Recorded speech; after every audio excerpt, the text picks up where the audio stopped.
जय श्री राम। आइए चलते हैं हम आपको फिर प्रभु श्री राम के रामचरितमानस की कथा अयोध्या कांड में, जिसको सुनने और पढ़ने मात्र से ही हमारा आपका देश संसार का कल्याण हो जाएगा। तो देखा जाए तो प्रभु श्री राम के 14 वर्ष के वनवास के दौरान भैया भरत मिलने के लिए निकल चुके हैं और अपनी माताओं और गुरु माताओं के साथ चतुरंगिणी सेना के साथ प्रभु श्री राम के श्री चरणों में समर्पित होने के लिए। तो इस कथा में मैं आपको ले चलता हूँ कि प्रभु श्री राम से वार्तालाप और भेंट होने के बाद राज्य का संचालन कैसे होता है और मर्यादा पुरुषोत्तम प्रभु श्री राम भरत को क्या निर्देश देते हैं, तो इस कथा में आपको ले चलते हैं। इससे पहले विघ्नों को हरने वाले भगवान गणेश और विद्या की प्रदायिनी मां सरस्वती के श्री चरणों में शीश नवाते हुए विनम्र निवेदन करूंगा कि हमारे देश संसार में जहां भी प्रभु श्री राम के रामचरितमानस की कथा हो रही हो, उसे संपन्न करने में अपना पूर्ण योगदान दें। उसके साथ साथ हमारे ऊपर भी अपनी कृपा बनाए रखें कि मैं अपने मुखारबिंद से प्रभु श्री राम के जो भी भक्त हैं, जो उनके चरणों में समर्पित होने वाले हैं, उनके तक इस कथा को पहुंचाने का पूर्ण प्रयास करूं। तो ओम श्री जानकी वल्लभो विजयते। तो आइए चलते हैं हम आपको प्रभु श्री राम के रामचरितमानस के अयोध्या कांड में। लखान मरमु राम बिनु काहू, माया सब सिय माया माहू, सिय सासु सेवा बस कीन्ही, तिन लही सुख सिय सिख आशीष दीन्ही। श्री रामचंद्र जी के सिवा इस भेद को और किसी ने नहीं जाना। सम माए परा शक्ति महामाया श्री सीता जी की माया में ही है। सीता जी ने सासुओं को सेवा से वश में कर लिया। उन्होंने सुख पाकर सीख और आशीर्वाद दिए, यानी गुरु माताएं और सासुएं, जिसमें माता सुमित्रा, माता कैकेयी और माता कौशल्या उपस्थित थी। भैया भरत साध्वी थे। 14 वर्ष के वनवास के दौरान लखिसिय सहित सरल दो भाई, कुटिल रानी पछतानी अघाई, अवनि जमहि चक्ति कैकेयी, महीन बीच विधि मीचु न देई। सीता जी समेत दोनों भाइयों श्री राम लक्ष्मण को सरल स्वभाव देखकर कुटिल रानी कैकेयी भर पेट पछताती। वह पृथ्वी तथा यमराज से याचना करती है, किंतु धरती बीच फटकर समा जाने के लिए रास्ता नहीं देती और विधाता मौत नहीं देता। ये कैकेयी को ग्लानि हो रही है और पश्चाताप हो रहा है। लोग कहूँ वेद विदित कवि, कहीं राम विमुख थलु नरक न लहई, यहु संसौ सबके मन माही, राम गवन विधि अवध की नाही। लोक और वेद में प्रसिद्ध है और कवि ज्ञानी भी कहते हैं कि जो श्री राम जी से विमुख है, उन्हें नरक में भी ठहर नहीं मिलता, यानी नरक का भी रास्ता उसके लिए बंद रहता है। जो प्रभु श्री राम के श्री चरणों में समर्पित नहीं होता और उनके पूजा पाठ और उनके बारे में चिंतन नहीं करता, तो उनसे जो विमुख होता है उसको नरक में भी ठाव नहीं मिलता। यही चीज कैकेयी माता सोच रही है। और उसके बाद देखा जाए तो सबके मन में यह संदेह हो रहा था कि हे विधाता, श्री रामचंद्र जी का अयोध्या जाना होगा या नहीं। तो प्रभु श्री राम 14 वर्ष का वनवास भोगेंगे या अयोध्या लौट जाएंगे। निशिन नींद नहीं भूख दिन, भरत विकल सुचि सोच, नीच कीच बिच मगन जस, मी नहीं सलिल सकोच। भरत जी को न तो रात को नींद आती है, न दिन में भूख ही लगती है। वे पवित्र सोच में ऐसे विकल हैं जैसे नीचे तल के कीचड़ में डूबी हुई मछली को जल की कमी से व्याकुलता होती है। किन्हि मातुमिस काल कुचाली इति भीति जस पाकत साली। कई विधि होई राम अभिषेकु मोहि अवक लत उपाउ न एकु। भरत जी सोचते ही कि माता के मीस से काल ने कुचाल की है, जैसे धन के पकते समय इति का भय आ उपस्थित हो।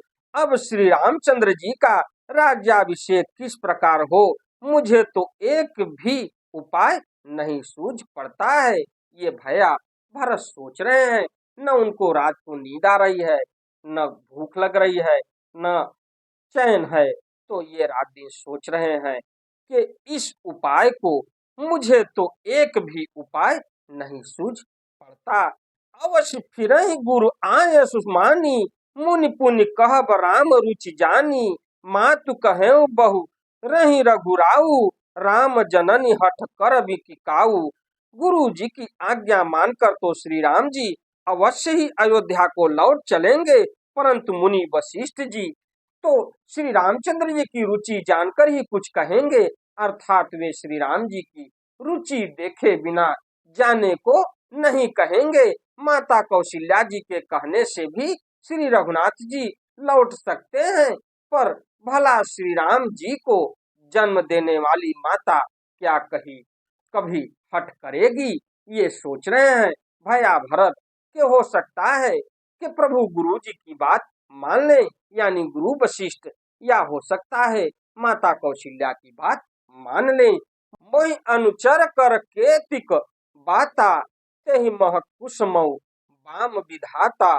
जो हट करऊं त निपट कुकर्मु हर गिरि ते गुरु सेवक धर्मु। तो मुझ सेवक की तो बात ही कितनी है, उसमें भी समय खराब है, मेरे दिन अच्छे नहीं हैं और विधाता प्रतिकूल है। यदि मैं हट करता हूँ तो यह घोर कुकर्म अधर्म होगा, क्योंकि सेवक का धर्म शिव जी के पर्वत कैलाश से भी भारी निभाने में कठिन है। एक जुगुति न मन ठहरानी सोचत भरत ही रैनी बिहानी। प्रात नहाई प्रभु सिर नाई बैठत पठय ऋषय बुलाई। तो देखा जाए तो रात को भैया भरत को नींद नहीं आया।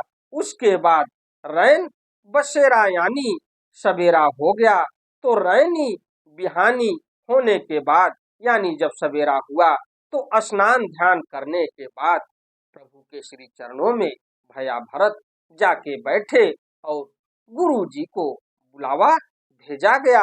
एक भी युक्ति भरत जी के मन में न ठहरी, सोचते ही सोचते रात बीत गई। भरत जी प्रातः काल स्नान करके और प्रभु श्री रामचंद्र जी को सिर नवाकर बैठे ही थे कि ऋषि वशिष्ठ जी ने उनको बुलावा भेजा। तो गुरुपद कमल प्रणाम करी बैठे आय सुपाय। विप्र महाजन सचिव सब जुरे सभासद आय। भरत जी गुरु के चरण कमलों में प्रणाम करके आज्ञा पाकर बैठ गए। उसी समय ब्राह्मण महाजन मंत्री आदि सभी सभासद आकर जुट गए। बोले मुनिवर समय समाना सुनऊ सभासद भरत सुजाना। धर्म धुरीन भानुकुल भानु राजा राम स्व बस भगवानु। श्रेष्ठ मुनि वशिष्ठ जी समय योचित वचन बोले, हे सभासदों, हे सुजान भरत, सुनो, सूर्य कुल के सूर्य महाराज श्री रामचंद्र जी धर्म धुरंधर और स्वतंत्र भगवान हैं। सत्य संग पालक श्रुति सेतु राम जन्म जग मंगल हेतु। गुरु पितु मातु बचन अनुसारी खल दलु दलन दलन देव हितकारी। वे सत्य प्रतिज्ञ हैं और वे वेद की मर्यादा के रक्षक हैं। श्री राम जी का अवतार ही जगत के कल्याण के लिए हुआ है। वे गुरु पिता और माता के वचनों के अनुसार चलने वाले हैं। दुष्टों के दल का नाश करने वाले और देवताओं के हितकारी हैं। ये गुरु वशिष्ठ समझा रहे हैं भैया भरत और जो भी वहां पर मंत्री और जो भी सभासद जुटे थे उनके बीच में ये गुरु वशिष्ठ समझा रहे हैं कि प्रभु का अवतार तो दुष्टों के दल का नाश करने वाले और देवताओं के हितकारी हैं। नीति प्रीति परमारथ स्वारथ को न राम सम जान जथारथ विधि हरिहर शशि रवि दिशिपाला माया जीव करम कुलि काला। इस प्रकार देखा जाए तो नीति प्रेम परमार्थ और स्वार्थ को श्री राम जी के समान यथार्थ तत्व से कोई नहीं जानता। ब्रह्मा विष्णु महादेव चंद्र सूर्य दिक्पाल माया जीव सभी कर्म और काल अहिप महिप जहाँ लग प्रभुताई जोग सिद्धि निग मागन आई करि विचार जी देखहु नीके राम रजाई शीस सब ही के शेष जी और पृथ्वी एवं पाताल के अन्यान्य राजा आदि जहाँ तक प्रभुता है और योग की सिद्धियां जो वेद और शास्त्रों में गाई गई हैं, हृदय में अच्छी तरह विचार कर देखो तो यह स्पष्ट दिखाई देगा कि श्री राम जी की आज्ञा इन सभी के सिर पर है, अर्थात श्री राम जी ही सबके एकमात्र महान महेश्वर हैं। इसी के साथ मैं अपनी वाणी को विराम देता हूँ। हमारी कथा आपको अच्छी लगे, वीडियो अच्छी लगे तो वीडियो को लाइक करिए, शेयर करिए, चैनल को सब्सक्राइब करिए, बेल आइकन दबाना न भूलिए, जिससे हमारी कोई भी महत्वपूर्ण धार्मिक वीडियो आप तक शीघ्र पहुंचे। आपका दिन मंगलमय हो। अगली कथा में मैं आपको फिर लेके चलूंगा कि प्रभु श्री राम भरत के लिए क्या आदेश करते हैं वापस लौटते समय अयोध्या नगरी के लिए।